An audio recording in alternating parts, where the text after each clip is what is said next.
Hi everyone, in this video I will show you that how you can fix a lot of falling, crashing on your PC or the freezing or the lag issues.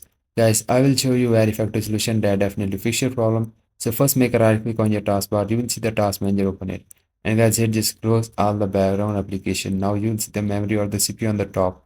Now if these are above the 90%, then this means this is the danger symbol and you just need to close all the background application that you are seeing on the top because this application consume the most of your system RAM and cause your game crash. So once you close all of these, then go to the startups on the top and guys you just disable all the background application you are seeing here. Because when you start your PC, these applications start automatically without your permission and causing a lot of CPU or RAM usage and causing your game crash. So make sure to disable all of these. Now go to the Windows search and just type here the privacy settings and it will appear on the top. So open it. Now on the left hand side, just scroll down, click on the background apps. Now here, you just need to make sure that this option is off on your PC. This application also consume the most of your system RAM and causing your game crash. So make sure to turn it off, then launch the game and then check. Now go to the Windows search and I also recommend to apply this setting on your PC, then launch the game. Go to the Windows search, type with the game mode settings and open it. Now here make sure that this is on. Now this setting close all the background processes when you are on the game, so it is very important to turn it on.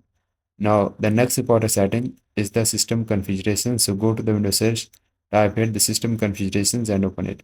Now click on the boot on the top, then just click on the advanced option. Now just check this box of the processors, then just select the maximum number of processors you have. Guys, if you have the 4, 8, 16 or the any value selected, this will increase your game performance and also fix any kind of crashes. Then go to the services on the top, then just check this box of hide all Microsoft services, then just disable all of these because these are the services that are useless and causing your game crash. So make sure to disable all of these, then just click on the apply. Then you must need to restart your PC, then launch the game and then check.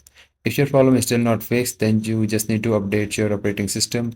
So once you update your operating system, then also update your graphic drivers. So once you update it, simply restart your PC, then launch the game. And I hope this solution fixes your any kind of crashing problem in this game. And if your problem is fixed, please don't forget to like this video and please consider liking, and bye bye and take care.